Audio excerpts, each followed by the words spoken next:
So we're going on 5, almost 6 months since Israel Adesanya and Paulo Costa faced off at UFC 253 back in October. And since then, Costa has pretty much been coming up with a plethora of excuses, pretty much all across the board. I am on hot of collision with you, Adesanya. I want my rematch. And you know I'm waiting for you. Something happened before the fight. I'm not excused here to my people, my fans. But I will be 100% to fight him and to make him pay. That's my words.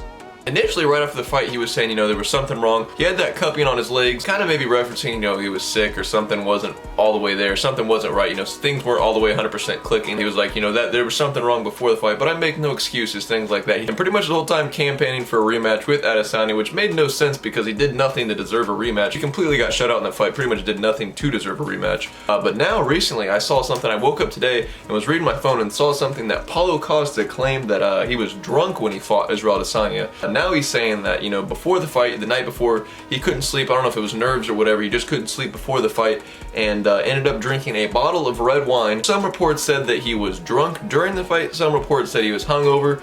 Some said he was kind of hungover, kind of drunk. I don't know. But now the dude's saying that he was kind of intoxicated before the fight, which leaves me with a bunch of questions. When you're like a world-class athlete, you're fighting for the UFC, you're in Fight Island, you have pretty much everything you need right at your fingertips. You're right before a title fight, and you fought in big fights before, and I understand it's a title fight, it's the biggest stage, and nerves don't get any bigger, and you can't sleep. But you've been cutting weight pretty much all week, especially cutting an absurd amount of weight when you're Paulo Costa. You've been training all week, so I feel like you would be pretty tired. On top of that, if you can't sleep, you're with the UFC. You can pretty much, they give you supplements, they give you pretty much everything you need to rehydrate for your weight cut and everything else. Why don't they have some sort of sleep aid or something like that? Like they haven't dealt with people that have nerves before a fight and can't sleep. Also, I kind of find it hard to believe when you have a world-class team around you, world-class nutritionists, coaches, everything like that, and your best advice to go to sleep when you can't sleep before a title fight is to drink a bottle of red wine until you fall asleep.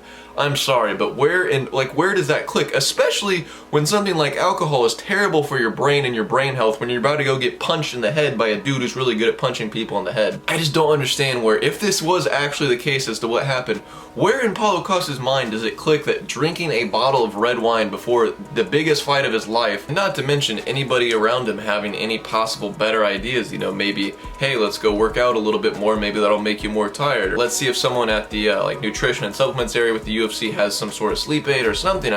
You pretty much could get anything. Your best solution was red wine. I find that very hard to believe when he's going to be getting hit in the head and he's going to be pretty much kind of damaging his brain in his way before the fight. Why would you do that? If you look up how alcohol affects your brain, it pretty much eats away at your brain cells. It's not good for your brain at all. I don't really think that it's going to affect you in terms of getting knocked out, but I also don't think it's good for you in terms of performing in a world title fight the day before, the night before, especially when you could potentially be going 5 rounds and you need to be in peak tip-top condition. Honestly, it makes Costa kind of look like an idiot because he's been going through a pretty much encyclopedia book of excuses and campaigning for a rematch that really he didn't deserve a rematch. Pretty much kind of making him look like a sore loser. I think in his mind he didn't see any way he could lose. I think he was just probably thinking he was going to steamroll Adesanya. Now the fact that he actually lost is probably driving him nuts, and he can't get that out of his head. He probably goes to bed at night thinking of Israel Adesanya and wakes up thinking of Israel Adesanya. Honestly, Izzy should be paying him rent because I think Izzy's living rent-free in his head right now. I don't know though. We're gonna see how Costa performs in his next fight. I think he's fighting here in the next month or so against Robert Whitaker. That's gonna be a really good fight. Adesanya's fighting this weekend for the light heavyweight belt. Personally, I think Adesanya's probably going to win that fight. I think in terms of levels and striking and everything like that, I think Adesanya's way better. We're going to see what the difference is in power and weight. That may pose a threat, and especially in grappling. If Jan tries to force any grappling, especially that extra weight, being the bigger, stronger guy, he might have an advantage there. We'll see, but I'm pulling for Adesanya. I think Adesanya's going to win. I think Izzy's on another level.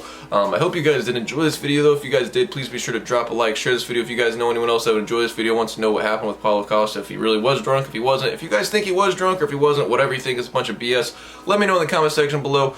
Subscribe, and until next time, I'll catch you guys later.